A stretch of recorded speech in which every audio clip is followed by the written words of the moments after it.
AskReddit by simply Amazing. Who is the best example of you either die a hero or live long enough to see yourself become a villain? Rudy Giuliani played a huge role taking down John Gotti and the Mafia in New York, using the RICO statute. He was also the mayor during 9/11 and was dubbed America's mayor. Next thing we know, he is standing in front of Four Seasons landscaping and sweating motor oil. My dad. He was always against the Hoa in our neighborhood. Long story short, he wrote an apparently strong-worded letter about all the changes he would make, rules he would enforce, etc. There happened to be a vacancy up for grabs and he ended up as the president. Now he walks around the neighborhood bitching about everyone else's yards. In a thread liberally seasoned with serial rapists, masterminds of genocide and political psychos, this seems especially cruel. Aung San Suu Kyi getting high on the list, going from Nobel Peace Prize to messed up with genocide. Benedict Arnold. He was possibly the Continental Army's best battlefield general, and he led the Americans to victory at the pivotal Battle of Saratoga, where he was wounded. Had he succumbed to his wounds, the Northeast us likely would be covered with statues of the man. As it was, he stewed over the lack of recognition of his greatness and eventually sold out his country to the enemy. Now, his name is synonymous with treason. Hilariously enough, the man who took all the glory and recognition that Arnold deserved, and who intentionally slandered Arnold to avoid losing his position, was General Gates. Gates is most remembered for the time he tried to organize a conspiracy to remove Washington and replace him as head of the Continental Army. Benedict Arnold became a traitor due to resentment spawned from being sidelined and slandered by another traitor. Going to go for a historical one. Nero started his reign with 5 great years, probably down to the influence of Seneca and company, with the quinquennium Nerinus, and ended his life declared public enemy number 1 and having to have his slave do the deed for him. Deleted. Marshal Philippe Pétain from France. WW1 hero after Battle of Verdun and WW2 head of the collaborationist regime of Vichy that helped the Nazis. Yeah, with Foch and Clemenceau he was revered in France, not only as the winner of Verdun, but he also was the army reformer. He spearheaded military reforms which not only drastically improved soldier living conditions, he also pushed for a different military doctrine, especially in how to defend in case of attacks. Every general in the Entente who followed his recommendations saw incredible success during the 1918 German offensive, while every who didn't follow his recommendations saw their forces pushed back. And then in WW2 he became the textbook traitor and one, if not, the most reviled man in French history. Not only surrendering but also helping Nazi Germany in many ways that the Nazi didn't even ask for, most notably sending more Jews to be killed than the German requested. Benedict Arnold was a hero of the American Revolution till he felt passed over and tried to sell West Point to the British and went on to lead British troops against his former country. He was the greatest hero of the war. Now his name means traitor to most people in the US. The African National Congress. The party mainly responsible for the liberation of the South African people from the apartheid regime. Now just a group of totally corrupt cronies. A country with so much promise, completely run into the ground. Chrome vs Explorer. People forget, but Chrome was once viewed as the heroic frontier market breakers.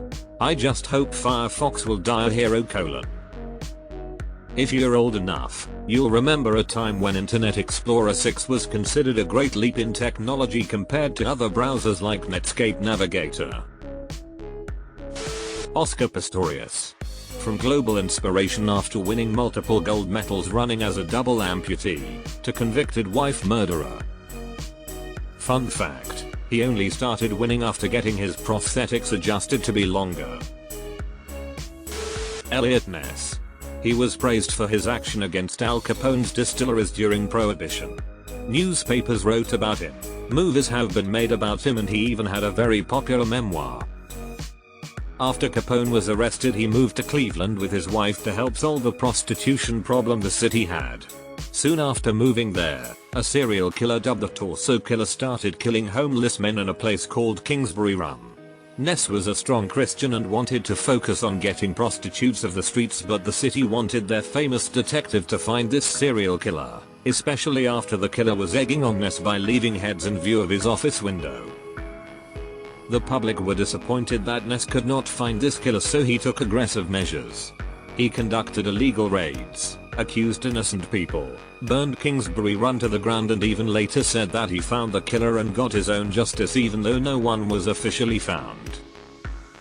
The whole affair drove him to alcohol and an actual affair. His wife divorced him.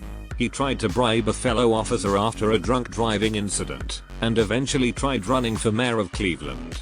The public protested by hanging the limbs of mannequins from trees to remind him of his inability to catch the Torso Killer. He died a poor alcoholic. Jim Jones. It is said that if he would have died in the 60s, he would have been memorialized as a civil rights hero. He was the first to integrate churches in Indiana. He pressured local restaurants to allow African Americans to be able to eat there. He paid the bills of the poor. Many lived in his house. He adopted needy kids of various ethnicities.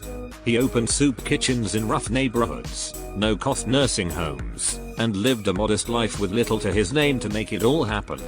He also toured the evangelist circuits to making large sums of money, just about all of which went to support his poor congregation, of which there were thousands of members. After many years of this service, something happened: drugs, narcissism, paranoia, and wild ideologies that pushed him into a complete monster. He convinced about these poor people to follow him into a jungle to live out their communist fantasies, only to be murdered by Jim. 918 men, women, and children, including Jim and his wife, died by poisoning on a single day. Edit: Jim died by gunshot wounds. I only know his name for Johnstown. I had no idea about his life beforehand. I just thought he was a crazy cult leader. Thanks for sharing that. Just want to say, sometimes it works the other way around. There's been some reconsideration of Chamberlain in the lead up to WW2. It seems a lot of his public statements were forced onto him by the state of the British forces, which he tried to fix. Basically, he was told in no uncertain terms they could not fight a war at that point, and he quietly devoted funding to military upgrades etc. I don't think anyone saw Chamberlain as a villain, except for the Czechoslovakians, who he did indeed fuck over in 1938. He was seen by 1940 and afterwards as a weak-handed politician not fit for waging war. He was pushed out of office after the attempted British-French intervention in Norway failed, and that was after he had previously done nothing to come to the aid of the Polish army as they fell under attack first by the Germans and then by the Soviets. But he was important for his role in revitalizing the state of the armed forces in the lead up to war, and ultimately his appeasement policies were able to buy critical time to prepare some of the weapons that would ultimately save Britain, like the Supermarine Spitfire and Hawker Hurricane. Deleted. A whole load of these examples prove that it's not you become the villain, it's that eventually your secret villainy gets found out. Some really are people that did amazingly good then later amazingly bad things. Fritz Haber best example. Most are people that did amazingly bad things while they were well loved and people only found the truth later. Bill Cosby, Jared from Subway. O.J. Simpson. If I would have become a villain. Jared from Subway. His career ended the way it began, trying to get into smaller pants.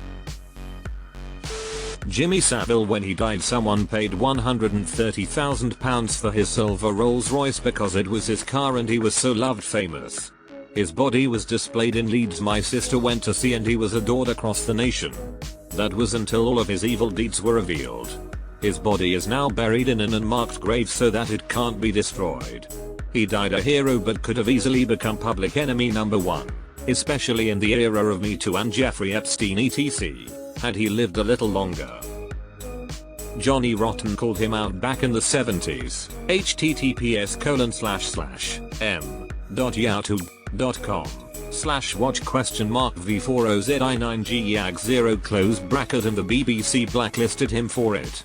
The weird thing about Savile was that, apparently, it was well known enough for the singer of a punk band to be in film decades earlier saying, "We've all heard the stories about him," and yet the public at large seemed to have no idea or refused to acknowledge it until it was made so clear it couldn't be denied. Fritz Haber. He discovered a way to synthesize ammonia from nitrogen and hydrogen gas, what is crucial for fertilizers. He was also later employed by Germany during World War I to find a way to weaponize chlorine, thus becoming the father of chemical warfare after successfully doing so. Basically, he saved billions and killed millions. In peacetime, a scientist serves mankind. In war, he serves the fatherland. Fritz Haber. Google. Don't Be Evil is completely wiped out of every web page they own. And for a good reason. In their early days they felt to me like that fun nerdy friend who recommended interesting books and knew everything. I actually applauded their growth expansion at first. Now they feel like an SS officer watching all of us in a panopticon. Kevin Spacey would have gone down as an acting legend. What makes him so much worse is that he's abrasively unapologetic about it. And his only response has basically been weaponized narcissism.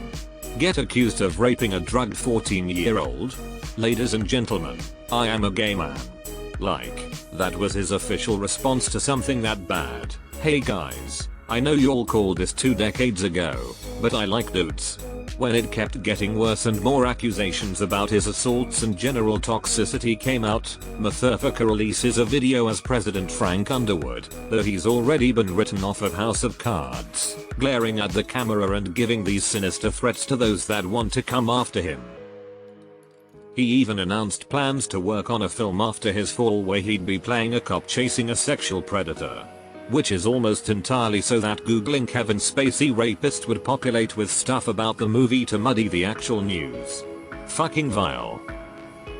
I hated because he was genuinely one of my favorite actors after Usual Suspects, C7N, and American Beauty.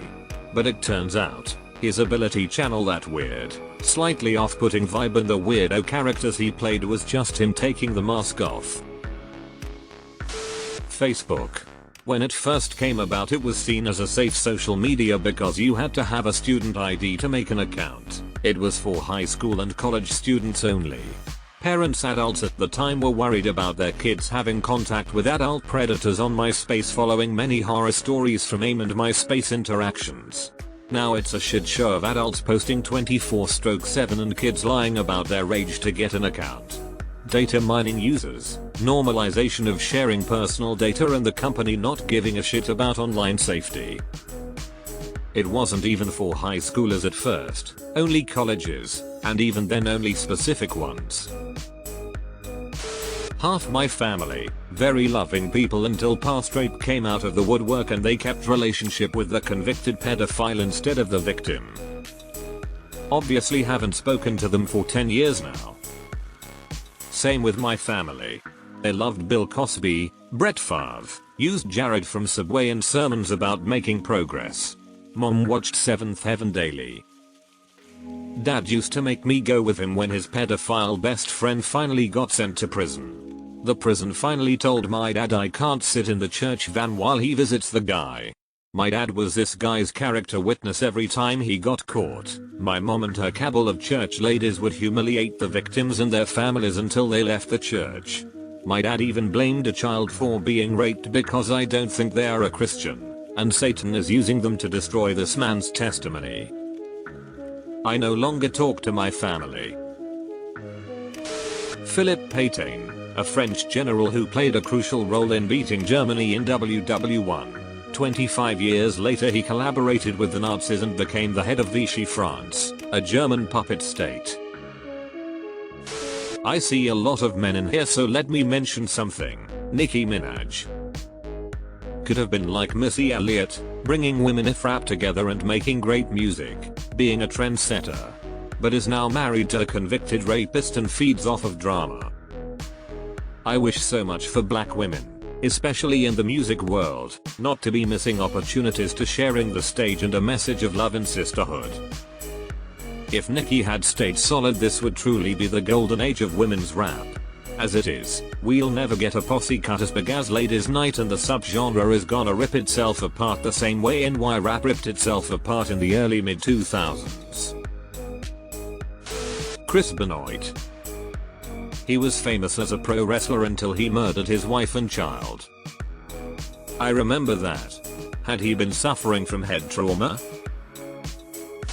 Blizzard Entertainment. Which is hilarious in hindsight considering that this is one of their favorite tropes, Arthur Soripa. John Wilkes Booth. Surprised nobody has said this. He and his family were celebrities. The most successful and respected actor of his day, along with his father and brother, Edwin. John had women throwing themselves at him and he raked in unheard of cash for the time. Critics gushedly praised his performances. John was considered the greatest Romeo of the 1800s. The only other possible contender was Booth's friend, Charlotte Cushman, a woman who also played an historic Romeo. But then John became radicalized by the pro-South movement, much to the dismay of his pro-abolitionist family. John planned to simply kidnap Lincoln for random, and when that fell through, he became delusional and decided to assassinate the president instead. Hero to villain in very little time. His highly respected family name was forever ruined. Ian Watkins, lead singer of the Lost Prophets. I idolized that band in my early 20s and I miss their music so much. Can't listen to it anymore. An independent filmmaker I knew from the Valleys was commissioned to do some work on a film he was in, probably 15 years ago now. He told me this story before everything came out, about how the cast and crew were walking down the road in Pontypridd between filming locations, when a large bloke across the road yelled, "Oi, it's Ian." Blokes from Wales have a reputation for being large and powerful, and this mountain of old mining stock charged across the road and decked Ian in the face. At the time he told the story, it was just another crazy day in the Valleys kind of story. Now, people in that community knew what was happening. Michel Platini. From hero of the flamboyant but losing French